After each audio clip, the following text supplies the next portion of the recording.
Big Brother, mainstream media, government cover-ups. You want answers? Well, so does he. He's Alex Jones on the GCN Radio Network. And now, live from Austin, Texas, Alex Jones.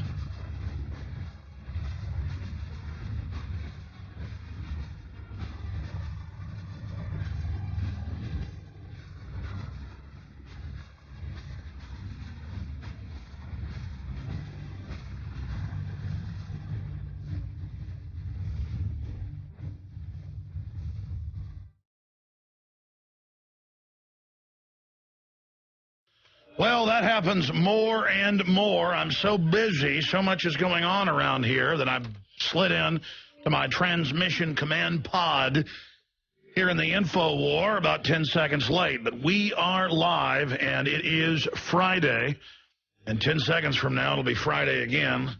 As everyone knows, as you get older, life speeds up. But what happens is life speeds up not just because you're getting older, but because the world itself is speeding up. We are going to be live here for the next 3 hours. I am Alex Jones, your host. The website is Infowars.com and prisonplanet.tv.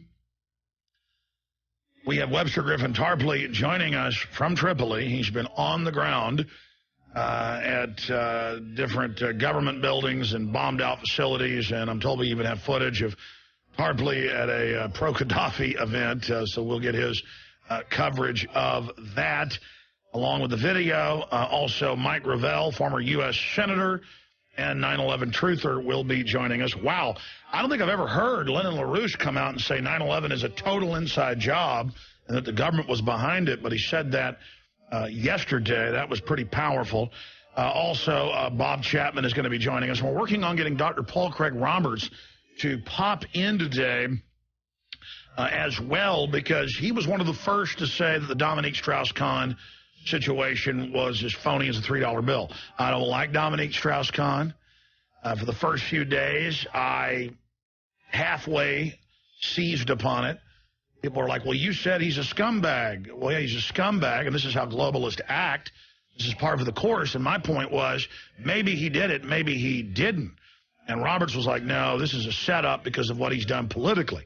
And, of course, Roberts was the former head of policy at the Treasury, so he's moved in those circles. And then it came out that and this was confirmed a few days after, it didn't get a lot of attention, but it was in the French, British, and a few U.S. papers confirmed. Sarkozy's Karl Rove, his chief political strategist, came out and had to admit that he'd sent a Twitter out before Khan had even been arrested. Before it was even known, before he was even detained in the 45 minutes while they were looking for him. And another one of Sarkozy's aides also Twittered with their enjoyment. And they later admitted, well, we had spies on Sarkozy. I mean, Sarkozy had spies on Khan. So, I mean, right there, danger Will Robinson. This is the guy who admittedly was going to run against Sarkozy, big globalist. They're all globalists. And these guys pick each other off. These guys, play dirty tricks on each other, not just the general public and the population of the world and our economic systems. And admitted that they had, quote, spies following Khan around. And, of course, Khan was set to run against Sarkozy coming up next year, and in all the polls was at least 10 points ahead of him. And so it was a clear setup. And the reason I raised that, the police and the prosecutors are now having to admit that the maid has been caught lying on a host of issues and that he may be released at any time. I mean, they may drop the charges. So that's in the New York Times, New York Post. It's up on Infowars.com as well. We've got some reports going over some of the history and background of that. So just more examples of the dirty tricks. Because, listen, normally globalists can rape people. They can kill people. And the police won't go after them. I mean, the New York police are notoriously, mafia. It's like the former head of the FBI, J. Edgar Hoover, saying that the mafia didn't exist because they had photos of him dressed up like Queen Elizabeth, basically.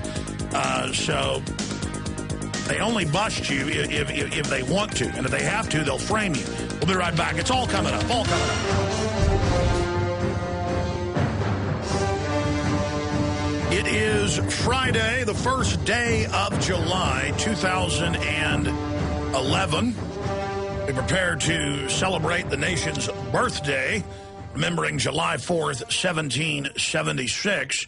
I hear the mainstream corporate establishment media talking about how we're going to have a happy 4th of July and celebrate security. No, King George III offered security, which was really a nice name for tyranny. We celebrate independence and freedom and private property and independence against despots on July 4th. And if you read an FBI or Homeland Security training manual, they are basically like vampires afraid of big silver crosses when they talk about folks that are into the Bill of Rights, Constitution, and our republic. Webster Tarpley, of course, is joining us with another quick report from Tripoli. Big developments over there with Russian envoys as NATO preparing a Libyan ground invasion. That's the intel Russia has. Also, Air Force Times reporting that AFRICOM, Air Force Navy, still flying Libyan missions. We also have some reports that I want to integrate together with the last few weeks that we've heard Fox News, Glenn Beck, and others talking about Agenda 21 and the global standardization of laws with carbon taxes and international zoning through federal zoning and these rural councils that are being set up to basically pressure people off their land, the premises ID, the animal ID, the Food Safety Act, all lobbied for by multinational Big Agra to openly shut down their competition. I thought I would get into the rest of the story coming up later in the broadcast, either when Bob Chapman's on with us or in the second half of the second hour, because Senator Mike Gravel's joining us on new 9/11 Truth developments. Former U.S. Senator and presidential candidate Mike Gravel's going to be popping in at the start of the next hour after Tarpley joins us. Then, of course, our weekly visit with Bob Chapman. That'll be a smorgasbord of important news, intelligence, and information. So all of that is coming up on the broadcast today. Now, continuing here, back to the Agenda 21 stuff, there's an article out of American Thinker that's very well documented, a purposeful flooding of America's heartland, and it gets into this year despite more than double the usual amount of mountain and high plains snowpack and even ever-present risk of storing and strong spring storms. The true believers in the Army Corps of Engineers have persisted in following the revised MWCW, recklessly endangering millions of residents. So they didn't early on allow the floodgates to be open on these highland lakes and mountain lakes. They let it build up, and then once the spring storms came, they released it all at once. Missouri Senator Roy Blunt agrees, calling the management plan flawed and poorly thought out. No, it's not poorly thought out. Senator Blunt characterized the current flooding as entirely preventable and told reporters that he intends to force changes to the plan. Greg Palivka, a wildlife biologist with the Corps of Engineers in Yankton, South Dakota, told the Seattle Times that this event will leave the river in a much more natural state than it has seen in decades. And they have links to all this. So this is about see, they openly, with the rewilding, want to get rid of dams. And they've said that. You've heard that. You've seen that. But instead what they're doing is they're now just not using the dams. Or they're letting the water build up and then releasing dangerous amounts of it and then talking about, well, this is natural. You shouldn't be living in a floodplain. And FEMA continues year after year to expand floodplains to even houses on top, hilltops 300 feet above lakes here in Austin.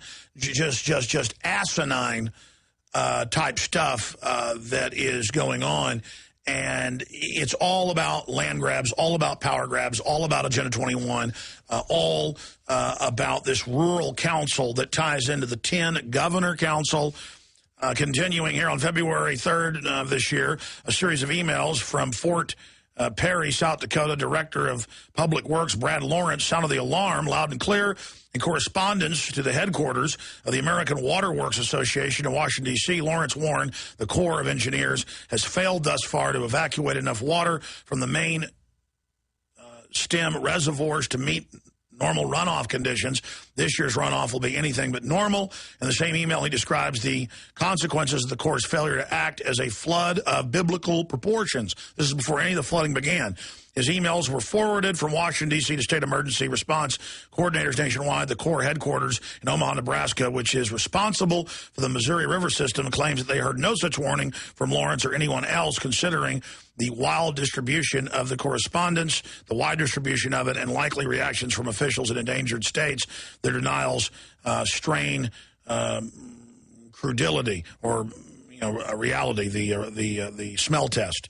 And it just goes on. So, see, I've already gotten into this now, but I'm going to get into it later in detail because it's so important and it shows this attitude.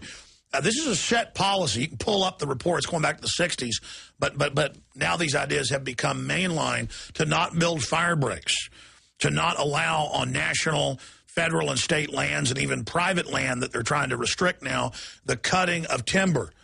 And then the forest debilitate, fall into basically briar patches with lots of fallen trees, huge amounts of fuel. If you've ever been in a forest that's been kept up for centuries and had human intervention, it's beautiful. It's expansive.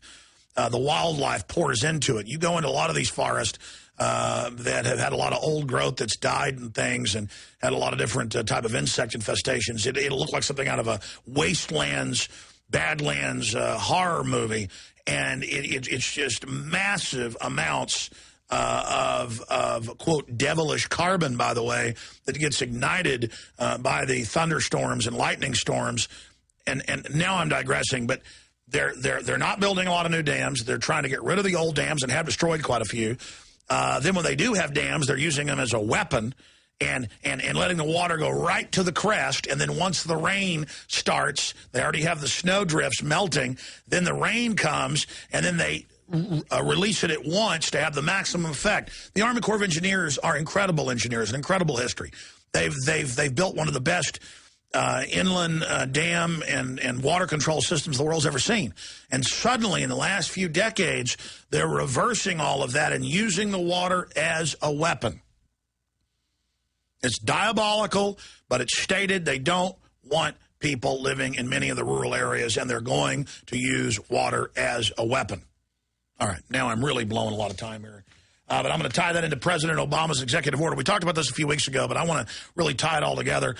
13575 creates rural councils, because we posted on YouTube yesterday, because I'd never seen this, of a film clip of Ronald Reagan as governor talking about globalist world government plans to rob the Midwest of its farmland and force people out, which is the stated rewilding project.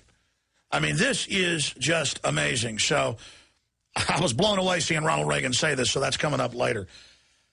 Okay, obviously, in other news, I tend to just cover whatever is on the top of my head I think is most important, and sometimes it's, it doesn't seem as important, but in the wide, long-term frame, it's really dangerous to realize how predatory the establishment is. Firefighters scramble to contain blaze near lab in Los Alamos National Laboratories in New Mexico. The fire is burning nearly unabated through the Santa Fe National Forest and Valles Caldera National Reserve. By late Thursday, it had charred 93,678 acres, and strong winds threatened to be the firefighters' greatest challenge. We have seen fire behavior we have never seen before, said Chief Doug Tucker told reporters. Now, the good news is, in the last few hours, right as the firefighters weren't sure they can stop it as close as 50 feet away, they've been battling it because they weren't allowed to cut back fire breaks in the last few decades, right up